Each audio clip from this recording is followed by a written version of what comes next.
Hi everybody, I'm Bree the Plant Lady, checking in with part 3 of my weekly garden tour. It's the beginning of March.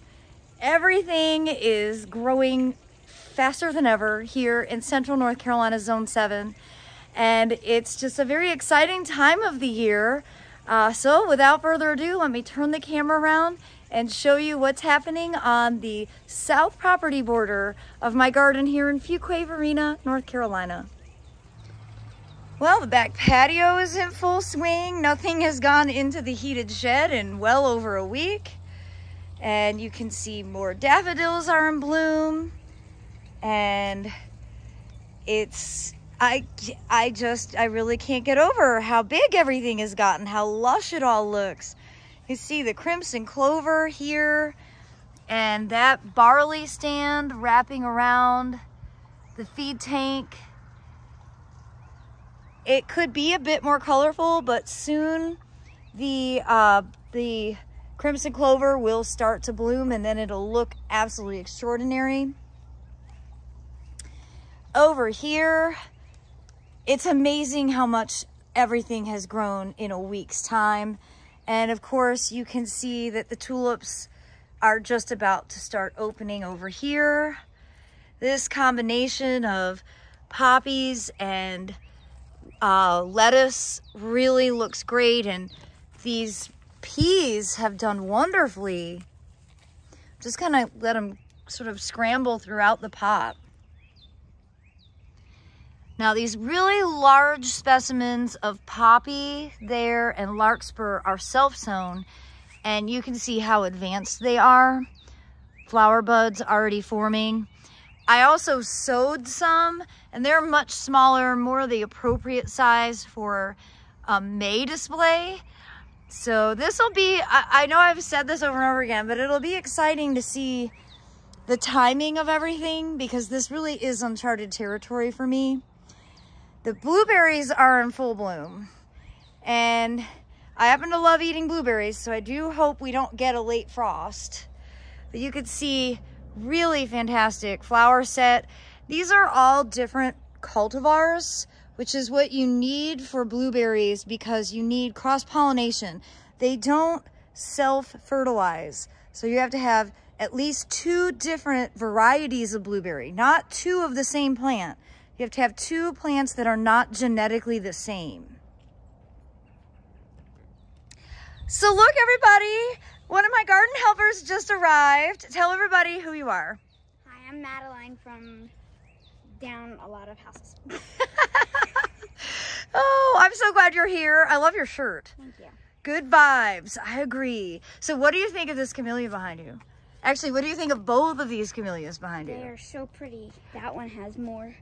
I like that one more just because the flowers are splotched with different colors. So that one is called Roma Resorta, and it is an Italian variety from 1863. It was imported into the United States through Magnolia Plantation, and it was actually the motivation for me to collect heritage camellia varieties to propagate and offer when I worked at Camellia Forest. And on that propagation trip, David came along, even though he does not work in horticulture. He was a very good sport, and we ended up getting engaged on that trip.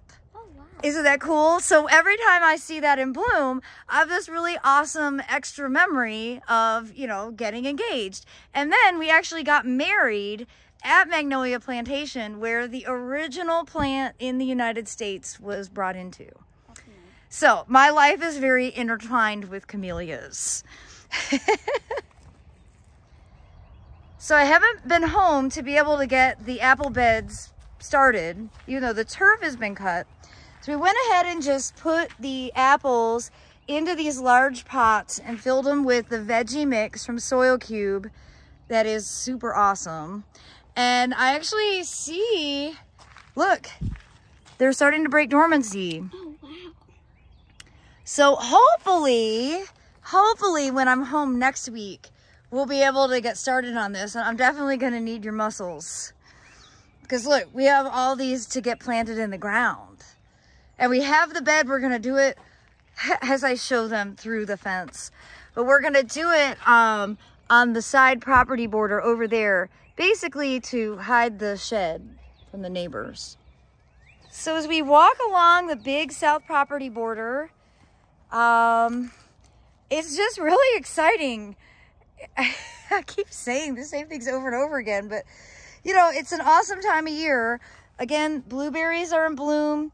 You can see there's 3 here. They're all different varieties, so good cross-pollination. And I planted some alliums that I bought from Brett and Becky's, and those are coming up here, and there's some more over there. And of course, the border of garlic along the front. Looks like the brazen hussy. We have to make some floating flower arrangements today. Yes, we do. That's a priority. There are way too many flowers to not float. Isn't it? The rosemary is blooming already. Do you ever use it? I use it all the time. Oh yeah, we use ours, but ours is getting a little too old. Well, sometimes you can actually cut them back. Like, you can cut them to the ground and they'll reflush. But you want to do that when they're actively growing. So maybe wait another couple of weeks, and that'll like give it juvenile stimulation. You can see the bees are active, and well, I'm really pleased with the ground plane coverage in this bed. This is going to be a really awesome cottage border. To the untrained eye, this probably looks like chaos, but what I see is an incredible layer of diversity.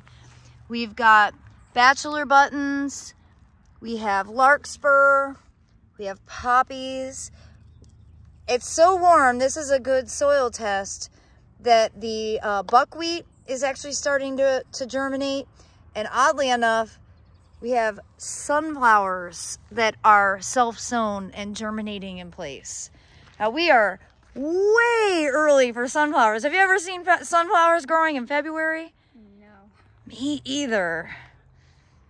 Well, I really am excited to see this hellebore flowering. I bought this at Pine Knot a few years ago, and I just thought it was so exquisite.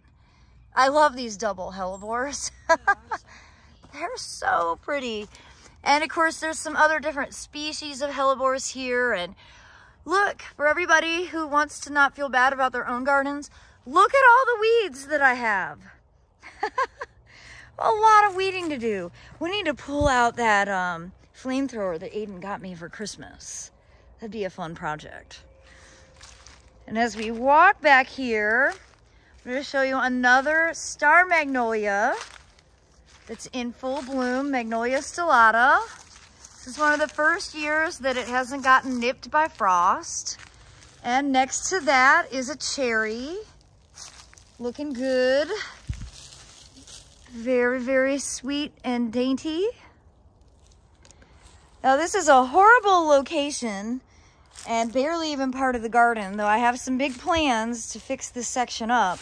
But I did want to show you the native Croton albemensis, which is in flower right now. And this is one of my favorite native shrubs. Unfortunately, it's hard to find, even though it's not difficult to propagate from cuttings. And one of the real attributes of this plant is this super silver underside of the leaf. So I'll try and get some of this propagated to maybe have for sale at the fall open garden, or at the very least, I'll try and encourage some other nurseries to carry it. They are so pretty. They look like little suns with their, like, rays. They do look like sun rays. And what does it smell like? It smells very good. I can't put my finger down on what it smells like, but it smells super good. I think it smells like lemon pledge. And you know what? It reminds me of my childhood, because one of my chores was to dust everything every Saturday, and I used lemon pledge to do it. And so when the witch hazel, specifically Arnold Promise, is in bloom, it reminds me of my Saturdays growing up. And at the base of that is Coralopsis. And this is one called, I'm going to put the information in text because I can't remember it right off the top of my head. But it has really great chartreuse foliage all summer. And I love how it just kind of fills in this gap underneath the witch hazel. And the two of them happen to be flowering at the same time this year, about 3 weeks earlier than usual. Well, now Abby is home from track. She's trying out for a new sport, which is very exciting. And notice that the Cornus Moss is in bloom, which doesn't look like a lot because I think we're a little bit past its prime, but there's still a few flowers open on it. And this is a plant that sets fruit that bluebirds like to eat. So it's cool for the bird effect. And then look at girls.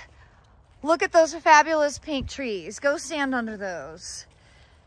Those are a peach. And actually there's a label. Can you tell me what the label says?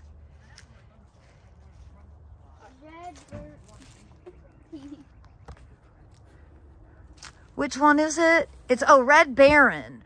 Red Baron, everybody. So I was growing this as a trial plant. I've not got actually any fruit set on it, but maybe this will be the year. There's tons of pollinators buzzing around over here. And the flowers are really gorgeous. They're huge. So with any luck, maybe we will get some peaches this year. We don't have any real cold in the forecast, so hope springs eternal in the garden. Well, everybody, now that Team Garden is here, we're actually going to get busy sowing some cool season vegetable seeds, and we look forward to showing you that process in tomorrow's video. And we really appreciate all of you tuning in for these weekly garden tours as the month of March kicks off. So thanks so much for watching, everybody. Happy gardening!